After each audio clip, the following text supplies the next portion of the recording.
All right, the last time I had the opportunity to address a group supporting the Palestinian people was in May of last year at the Hawk Street side of the Capitol.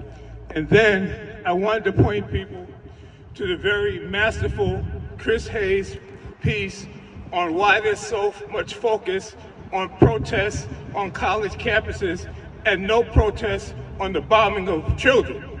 And I'd like to play this for you because it has bring things full circle. I hope it will play. Hold on. College, historically black college in Atlanta, were frustrated by what they said was the school's slow progress on civil rights. And they protested, they've been rebuffed. So they locked the college trustees in their office for 2 days and essentially held them hostage. Now, one of the trustees was Martin Luther King Sr., father of the recently slain civil rights leader. He began having chest pains, and one of the students later said, "We let him out of there so he wouldn't be accused of murder." That student and his classmates eventually gave up under a promise of amnesty from the college. The college reneged, and he was expelled. It would be years before he was rehabilitated, decades before he became known the world over as actor Samuel L. Jackson. Now, I tell this story for two reasons. One, to remind us that college activism has long been a part of college education. The other reason, though, is to get a sense of proportion, which seems lacking today.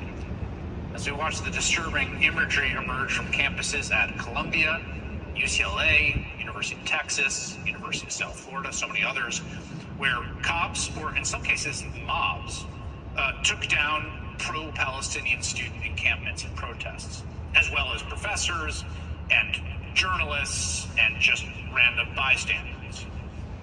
The cumulative effect of all this coverage, along with some unverified assertions from police and politicians, has been to drive home the idea that student protests are basically a terrorist-level threat, that they have to be neutralized by battalions of cops armed like soldiers with MRAPs and sonic cannons.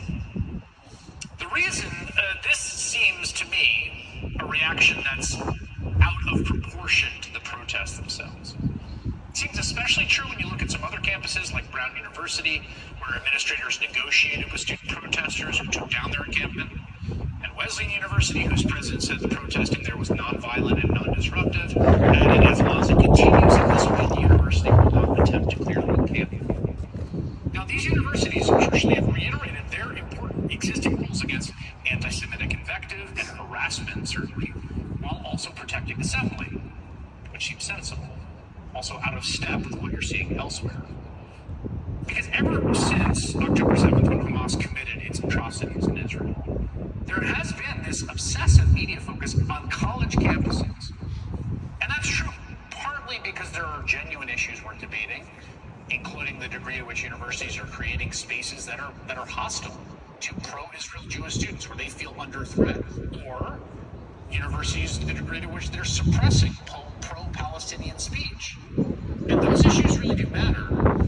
But the way that so many prominent voices have focused so exclusively on colleges feels honestly a bit decadent to me. Like we're doing a paper doll version of the conflict, because the actual reality of what's happening in Gaza is so horrific, unceasing, and high stakes. It's more enjoyable to argue about what college kids are doing than to confront the human misery and destruction that's happening in the actual conflict that is, of course, the source of these protests. What seems most worth debating isn't campus speech, but whether the U.S. government should continue to fund and support an Israeli war in Gaza that has pushed more than 1 million people to the brink of famine, a war that has damaged half of the buildings in Gaza, a war that has failed to bring home most of the hostages held by Hamas, that has in fact led to the death of some of those hostages, as well as the deaths of an estimated 34,000 Palestinians, including roughly 10,000 women and 13,000 children. Is that ongoing effort morally defensible? Is it strategically wise? Are we as a nation doing the right or wrong thing and continuing to support it? Now, whenever that becomes the question, it almost becomes reflexive to challenge the questioner. And I can't help but think of the protests that marked the lead up to the Iraq War, which were both widely attended and widely attacked. And many prominent war supporters, including one-time student protester Christopher Hitchens, blasted those demonstrations And he pointed to the fact that some of the people organizing the protests held genuinely odious and fringe views. For instance, the view that North Korea is a workers' paradise and a great place.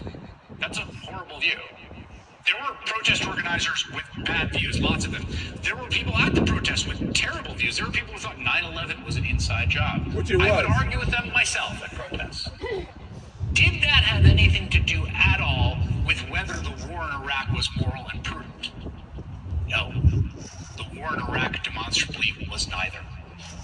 On that, the protesters were right.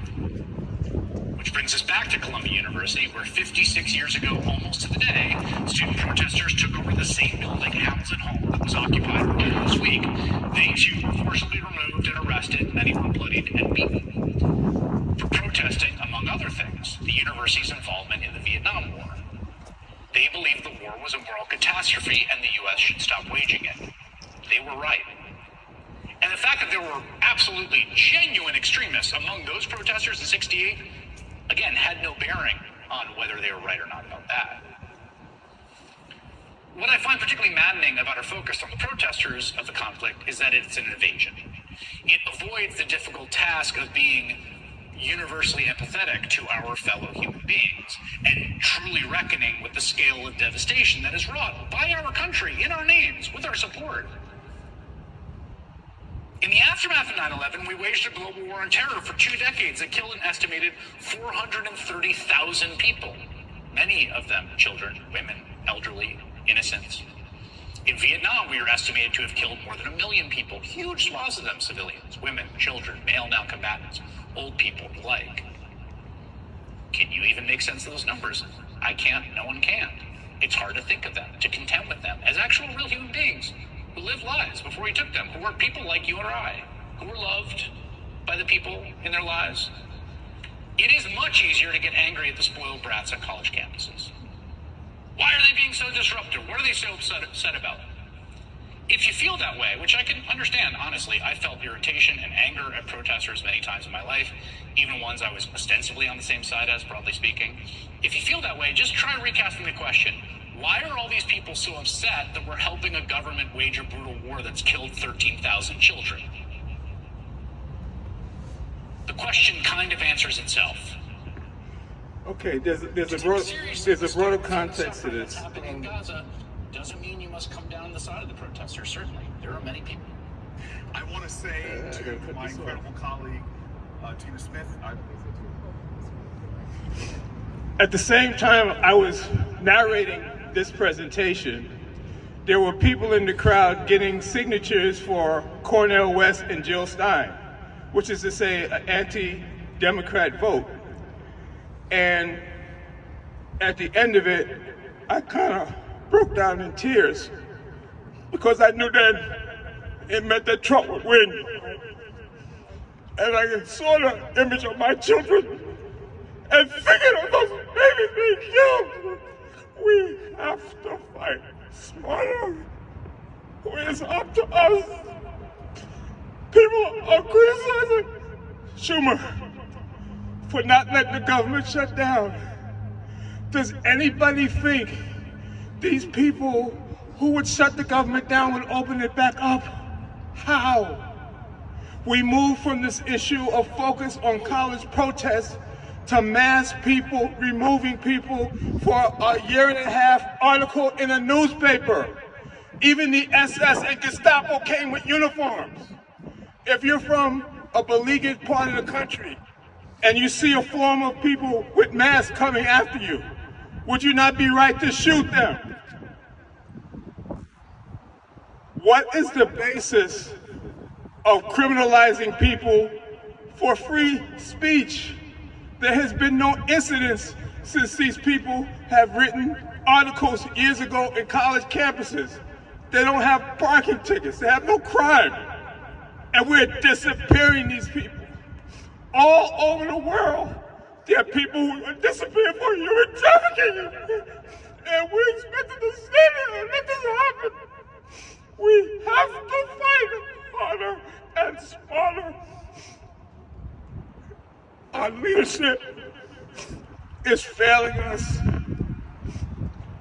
30 congressional people in front of the National Education Department and one security guard in Italian net keeping them out?